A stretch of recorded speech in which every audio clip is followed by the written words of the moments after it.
Cray. J'espère que vous avez passé tous un bon dimanche dans le Seigneur. Bien-aimés, tout d'abord, je voudrais remercier le Seigneur de m'avoir donné le temps de pouvoir partager sa parole. C'est pour ça que je viens le glorifier. Je viens l'adorer. Je viens lui dire merci parce que c'est un Dieu puissant. C'est un Dieu qui est plein d'amour. Voilà, je remets tout ça dans le nom puissant de son Fils Jésus-Christ. Bien-aimés dans le Seigneur, je voudrais voir un petit peu dans Luc 16, 10, vous savez, il est dit quoi? Celui qui est fidèle dans les moindres choses, l'est aussi dans les grandes. Et celui qui est injuste dans les moindres choses, l'est aussi dans les grandes. Voilà un petit peu, bien aimé, ce qu'il nous dit Luc 16, 10. Il faut être fidèle, parce que si tu es fidèle dans les moindres choses, c'est bien. Mais si tu n'es même pas fidèle, même dans les petites choses, alors que diront-on dans les grandes? Là, il y a un problème, bien aimé. Vous savez, la fidélité est une caractéristique essentielle que Dieu recherche dans la vie de chacun d'entre nous et de ceux qui le suivent. C'est vrai que si vous prenez la Bible, bien aimé dans le Seigneur, vous verrez qu'il y a beaucoup d'hommes et de femmes qui vécurent dans une parfaite fidélité avec notre Seigneur et qu'à la suite, ils ont été récompensés. Je prends exemple aussi de Moïse, qui fut fidèle dans la maison de notre Seigneur, bien aimé dans le Seigneur. Voilà, vous savez, pour avoir un cœur disposé aussi, bien aimé dans le Seigneur, c'est vrai, de nos jours, le cœur de l'homme est mauvais. Il est mauvais par nature.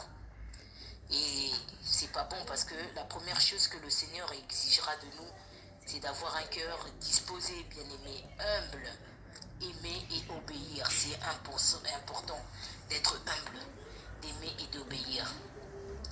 Cette bonne disposition, vous savez, nous devons la créer, car cela ne vient pas tout seul. C'est chaque jour, bien aimé dans le Seigneur, comme je vous le dis, je vous donne conseil tout le temps, c'est de prier sans cesse. De prier le Seigneur pour qu'il puisse façonner notre cœur de façon à devenir parfait. Un parfait serviteur ou une parfaite servante.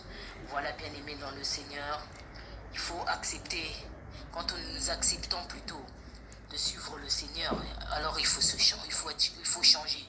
Il faut changer sa manière de vivre, il faut changer ses pensées, mais de toujours rester fidèle à la parole de notre Seigneur. Il est important d'être fidèle. Il est important que nous puissions être reconnus comme être à l'image de notre Seigneur. Voilà, bien aimé dans le Seigneur, c'est tout ce que je voulais partager avec vous. Prenez le temps de lire la Bible souvent. Prenez le temps de méditer. Vous savez, personne viendra régler vos problèmes, à part le Seigneur lui-même.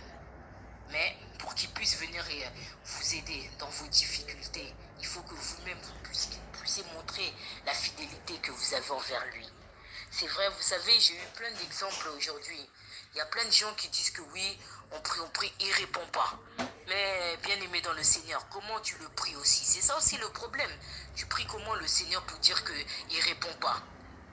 Voilà, il faut t'examiner aussi, de voir pourquoi il ne te répond pas, ou change ta manière de prier. Voilà, bien aimé, restons unis, restons fidèles à la parole du Seigneur parce qu'il est important. Voilà, c'est ce que je voulais partager un petit peu avec vous ce dimanche. Voilà, je vous dis merci pour ceux qui auront le message et ceux qui le mettront en pratique. Que le Seigneur vous bénisse. C'était la sœur Mélanie en direct de Cray.